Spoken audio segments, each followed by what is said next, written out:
Look down at your stomach right now. Not at your weight, not at your size, at the shape. Is it soft and puffy like dough that never quite set? Is it hard and distended, pushed outward like something inside is pressing to get out? Or is it a loose, sagging drape that hangs low and feels empty no matter how much you eat? Most people look at their belly and see a fitness problem. Traditional Chinese medicine looks at your belly and sees a diagnostic map. For over 3,000 years, physicians trained in this system could assess a patient's internal organ health, their emotional state, and the root cause of their condition simply by examining the abdomen. Shape, temperature, tone, and tenderness all told a story. The belly was not something to be hidden or fixed. It was something to be read. These three shapes are not the same problem. They do not have the same cause. And if you treat them the same way, you will get the same result you have always gotten. Let's dissect the first type. Type 1. The puffy, doughy belly. You know this one. It sits across the entire midsection like something inflated it slightly and left it there. Press into it and it gives. It feels slightly cool to the touch. It is not aggressive. It looks tired. This is not a diet problem. This is not a gym problem. This is your digestive fire going out. In classical Chinese medicine, this is the signature of spleen qi deficiency. Now, when this system says spleen, it does not mean the organ Western medicine calls the spleen. The TCM spleen is a metabolic engine responsible for transforming food and fluid into usable energy, what practitioners call qi. It governs digestion, muscle tone, and fluid movement throughout the body. When the spleen is strong, it transforms. When it is weak, it accumulates. Think of a furnace in the center of your house. When it burns hot and clean, everything it processes converts into heat and energy. Nothing pools, nothing sits. But when the furnace runs cold and damp, the fuel does not fully combust. It leaves residue. In this system, that residue is called dampness, and the puffy, doughy belly is where it collects. Dampness is not a metaphor. It is a clinical description of what happens when fluid metabolism breaks down. You feel heavy, you feel foggy, your limbs feel like they belong to someone else in the morning. You crave sugar and carbohydrates because your spleen is desperately reaching for the quick fuel it can no longer extract from whole food. The modern diet is a spleen's worst nightmare. Cold foods, raw vegetables, iced drinks, processed sugars. In classical Chinese medicine, these are cold and damp in nature. They extinguish the digestive fire. The system was never designed to run on them. So what do?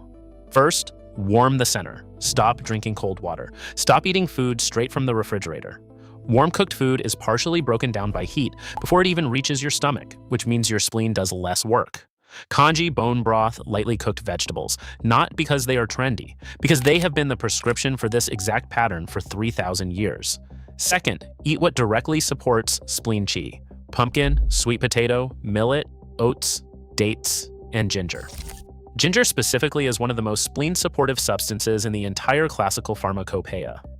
Fresh ginger steeped in warm water every morning appears in Chinese medical texts dating back to the Han Dynasty. This is not a wellness trend, it is ancient clinical protocol. Third, eliminate the cold and the damp, reduce dairy, reduce raw food, reduce sugar. Each one of these douses the very fire your spleen needs to transform rather than accumulate. You cannot build the furnace back up while you are actively pouring cold water on it. Let's shift gears. Type 2. The hard, distended belly. This one is completely different. Press into it and there is resistance. It feels tight, particularly across the upper abdomen just below the ribs. The person who carries this belly often reports bloating that arrives fast after eating, even after small meals.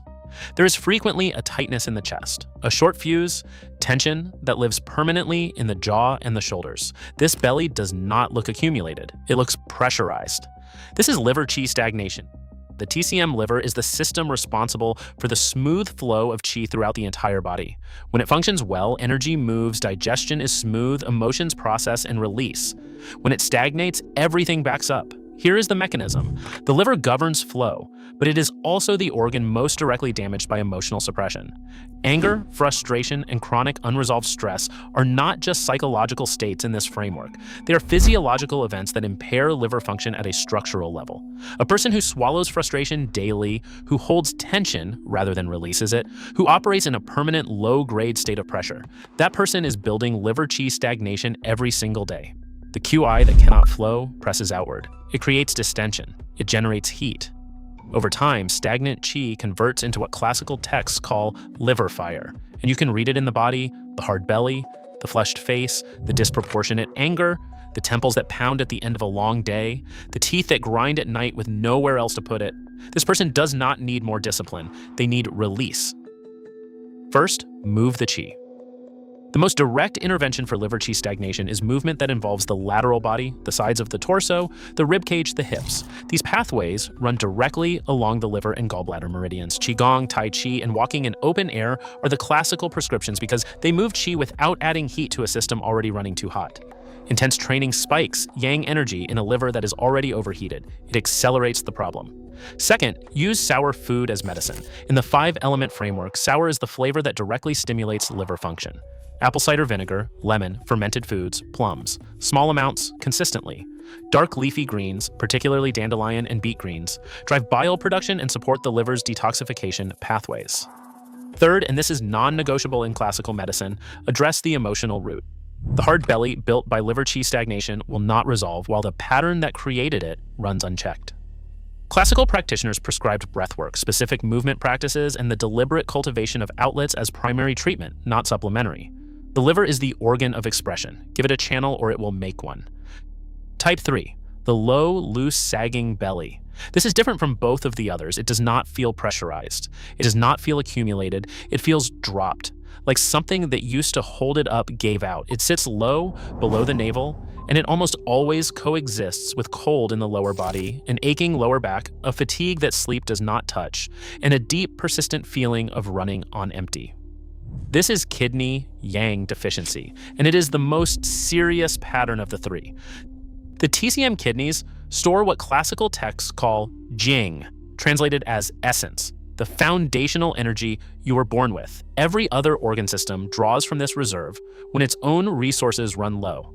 The kidneys are the battery beneath every other system in the body. Kidney yang specifically is the warming, activating force that holds organs in position, drives metabolic function, and sustains the body's ability to generate heat from the inside. When kidney yang depletes, things sink, literally. The body loses its capacity to hold structure in the deepest layer. The low sagging belly is the visible surface of that internal collapse. Underneath it, there is frequently a feeling of heaviness in the lower abdomen, an inability to stay warm regardless of how many layers are worn, and a quality of exhaustion that feels constitutional rather than circumstantial. Like the tank is not just low, like the tank has a hole in it. This pattern does not appear overnight. Kidney yang deficiency is constructed over years by chronic sleep deprivation, which classical medicine identifies as one of the fastest ways to burn through kidney essence. By overwork without genuine recovery, by the habitual use of stimulants, caffeine, sugar, anything that borrows energy from the reserve rather than generating it. Modern life was practically designed to produce this pattern. We extract constantly. We restore almost never. So how do you begin to rebuild? First, warm the root. Apply direct heat to the lower back and lower abdomen, the anatomical territory of the kidney system. Classical practitioners used moxa, the burning herb mugwort held above specific acupuncture points to drive warmth into the kidney meridian. A warm compress applied to the lower back for 20 minutes each morning is not a luxury. It is the most accessible version of a protocol that has been used clinically for thousands of years. Second, eat to rebuild essence. Black is the color associated with the kidney in the 5-element system, and it is not arbitrary.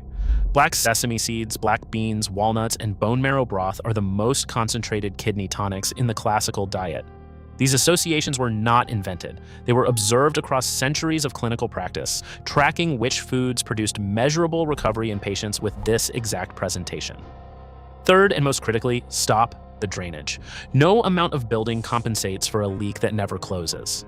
Sleep before midnight without exception, because classical medicine identifies the window between 11 at night and 1 in the morning as the primary period of kidney restoration. Cut the stimulants that make borrowed energy feel like real energy, and practice genuine stillness, not passive entertainment, but the quality of rest that reaches the deepest layer of the system and actually lets it refill.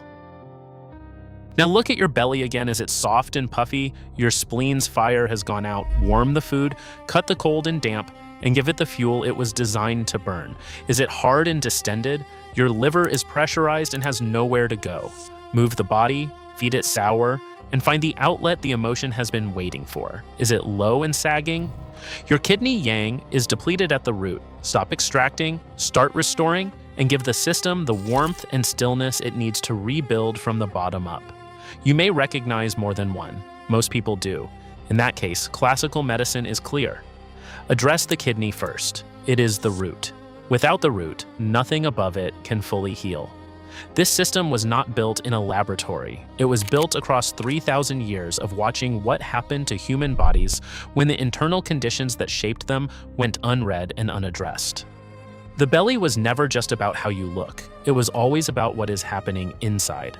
The question is whether you are willing to read it.